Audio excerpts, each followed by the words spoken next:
Hello, my friends. This is DongDong. Nice to see you again. Oh, what is this? Well, it's fake. Temporary tattoo. I was experimenting if I would like it. So far, not really. I guess I won't have tattoo ever.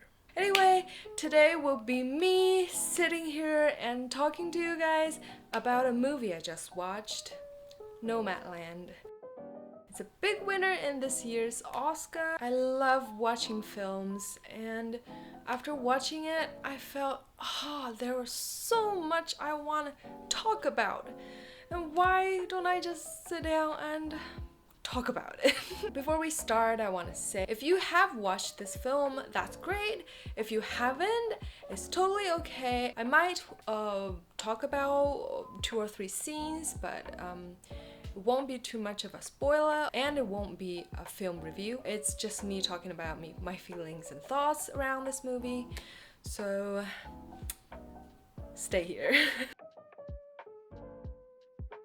First, I want to tell the story how I found Nomadland winning Oscar, because it's interesting. As you may know, Nomadland and the director Chloe Zhao were censored here in China because of some story I don't want to talk about here. The day of the Oscar award, I saw a headline: Korean actress made history by winning Oscar's Best Supporting Actress. I didn't even know that the Oscar was going on because there was no news about it. I looked into the article, but I can't find the full list. I got on VPN and searched on Google, and I found, wow, Nomadland won the Best Picture and Chloe Zhao won the Best Director.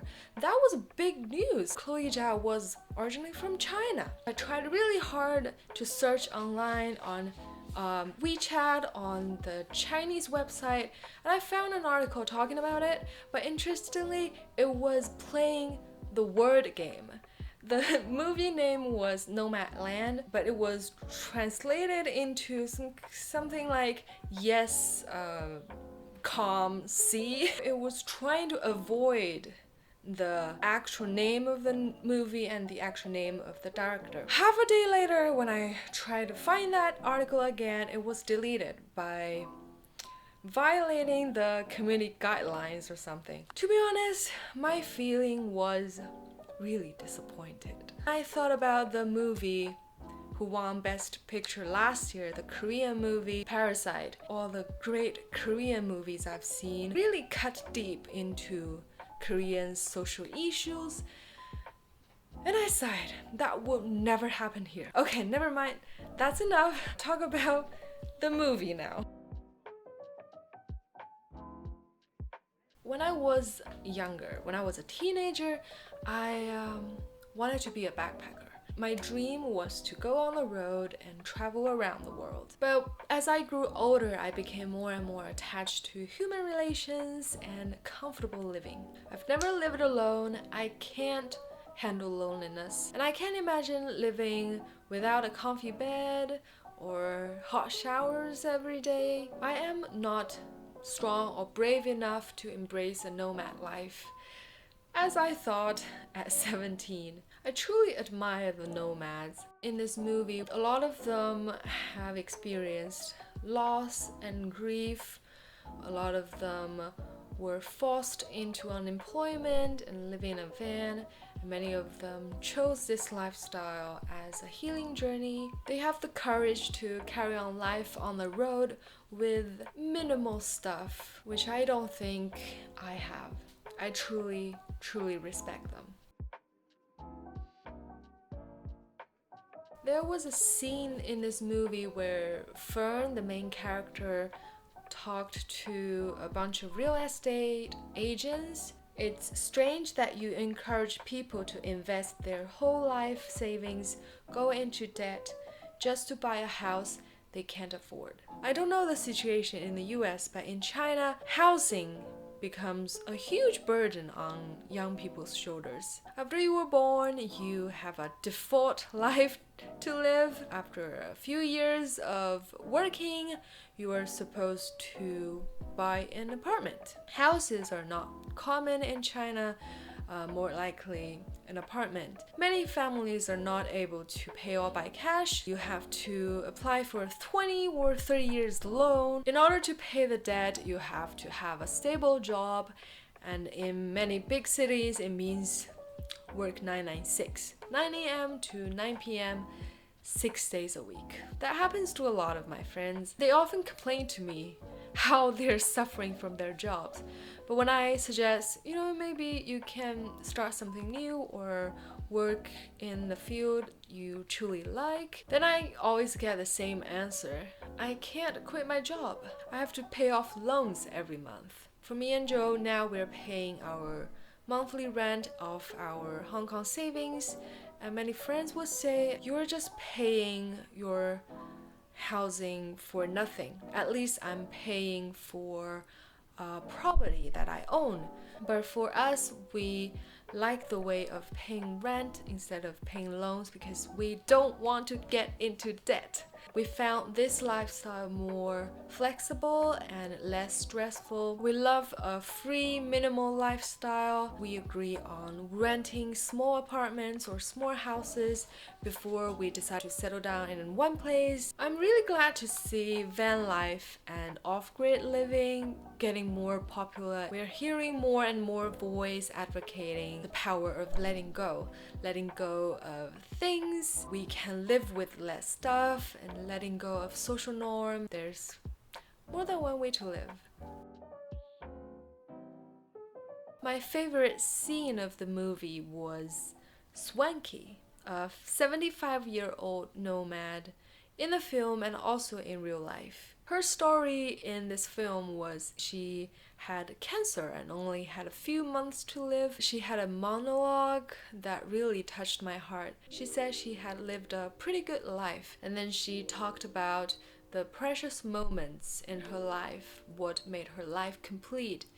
And they're not any success she achieved, but simply, I will quote a bit, kayaking, moose in the wild, big white pelicans, hundreds and hundreds of swallow nests on the wall of the cliff. To face her death, she refused to stay indoors in the hospital, but she drove to Alaska, where she had some beautiful memories and ended her life there. It made me think of the inevitable topic, death. At the end of the day, what you remembered for this life will not be things, but beautiful memories, beautiful moments that moved your heart. So open your eyes to see, open your heart to experience. Another thing is the way you choose to die. A year and a half ago, my uncle, who is my dad's younger brother, died of the same heart disease as my dad. I was in the hospital with him in his last days. The last time I saw him, he was in ICU. It was terrible with all the tubes, and he couldn't talk or he couldn't move, but he was conscious. I wish I could die old, but by any chance, knock the wood,